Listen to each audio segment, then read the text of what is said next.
For most of the 20th century, Kodak's name was almost a synonym for memory itself. If you photographed a birthday, a wedding, a first step, you almost certainly did it on their film.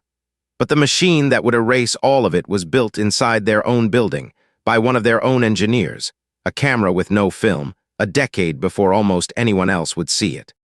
Their slogan promised the whole of photography in a single sentence. You press the button, they do the rest. They sold the cameras cheaply, and then sold the film and the paper and the chemicals and the developing over and over for a lifetime of moments.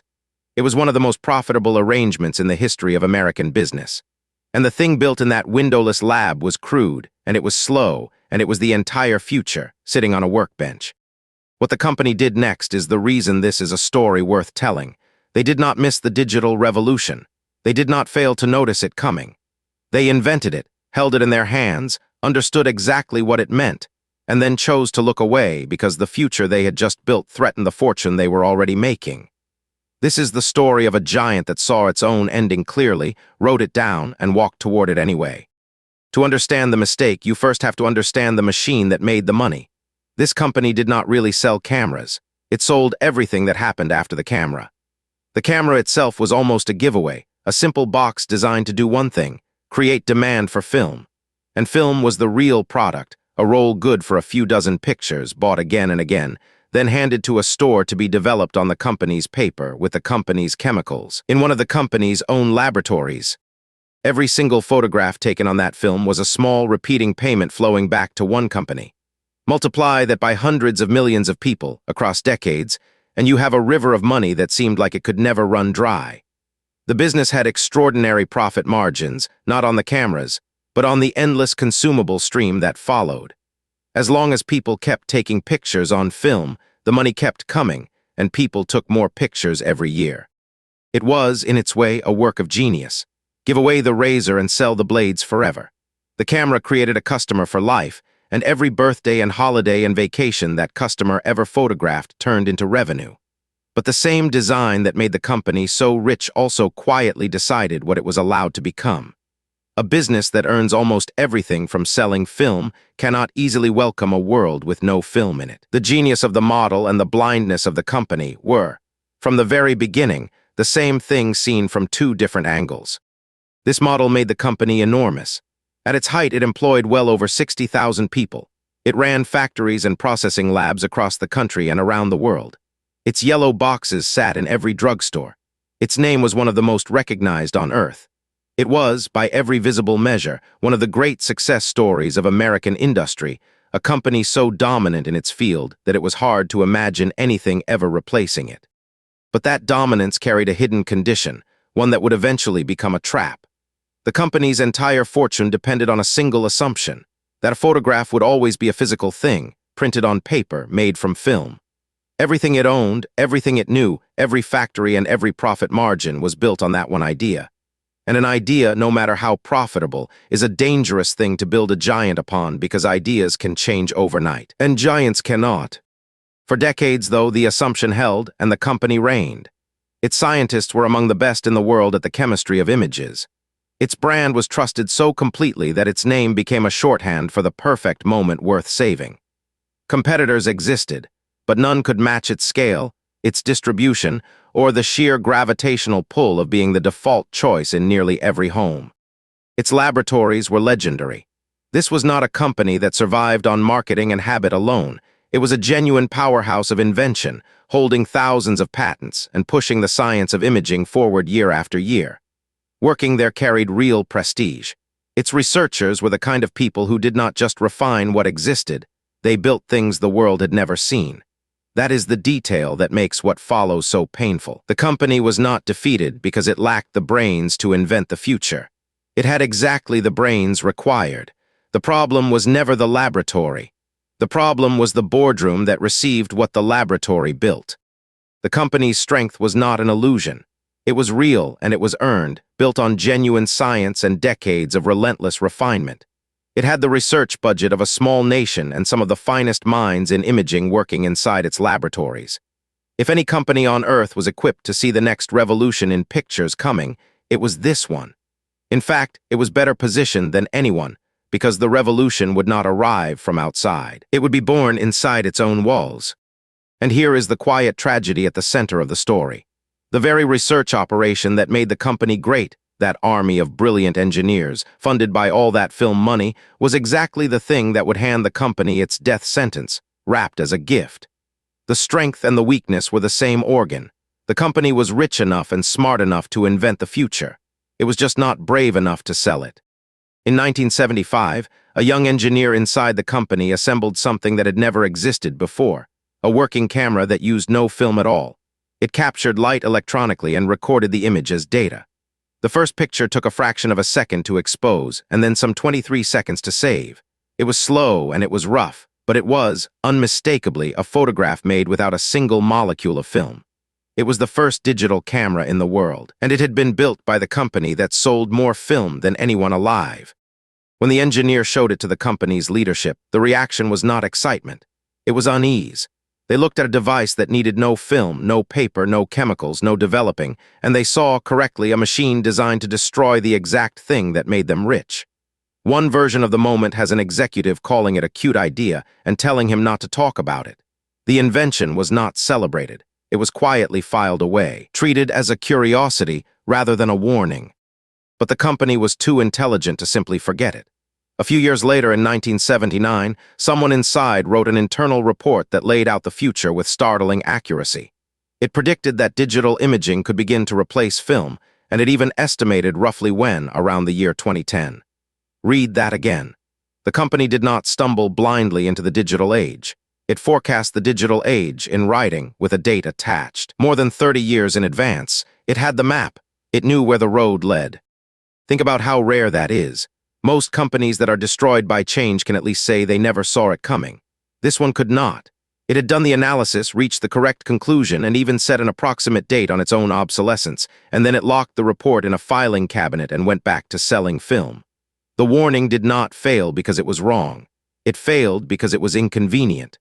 Knowing the future, it turns out, is not the hard part. Acting on a future that threatens your present paycheck is the hard part. And it is where almost everyone, and almost every company, quietly loses their nerve. And it chose not to walk it.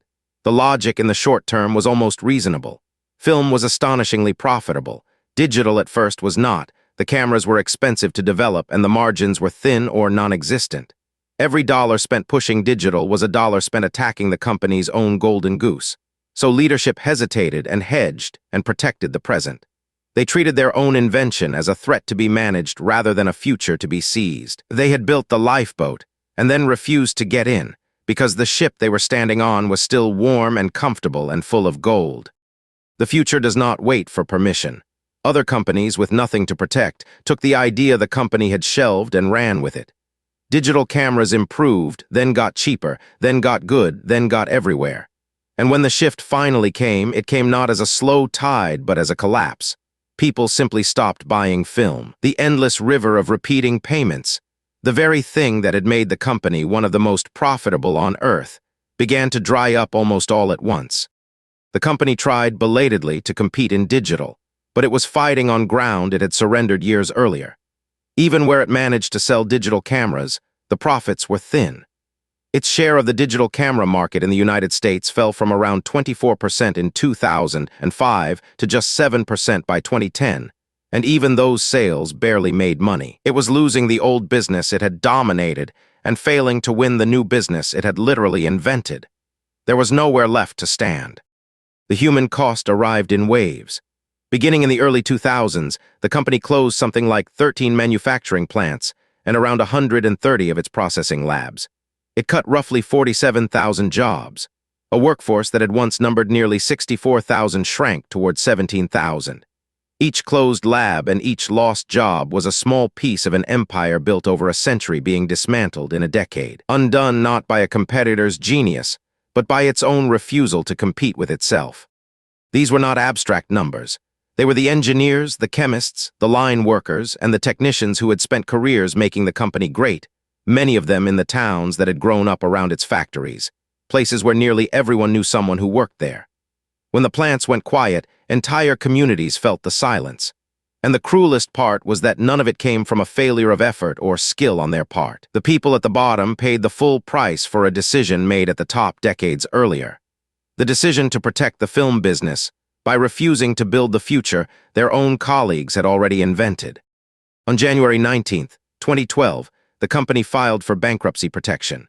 To keep operating, it secured a credit line of roughly $950 million. Its filings told the story in cold arithmetic, around $5.1 billion in assets against roughly $6.8 billion in liabilities. The company that had taught the world how to remember would emerge from bankruptcy the following year as a small shadow of itself. Focused on commercial printing, its century of dominance in consumer photography effectively over. It is easy and wrong to call this a story about a company that failed to see the future. That is the opposite of what happened. The company saw the future with extraordinary clarity. It invented the future. It wrote the future down in an internal memo complete with a date, decades before it arrived. Its failure was not blindness. Its failure was something far more common and far more human. It could see exactly where the world was going, and it could not bring itself to go there because the present was too profitable to abandon. This is the hardest kind of disruption to survive because it does not come from a rival. It comes from inside, from your own laboratory, your own engineers, your own better idea. To embrace it, a successful company has to be willing to destroy its most profitable business before someone else does. It has to attack itself on purpose while the money is still flowing. Almost no organization is built to do that. Every incentive, every quarterly number, every comfortable executive points the other way, toward protecting what works today, even when what works today is quietly dying. That is the trap, and it is not really about cameras or film at all. It is about what happens when a company's greatest strength and its fatal weakness turn out to be the same thing.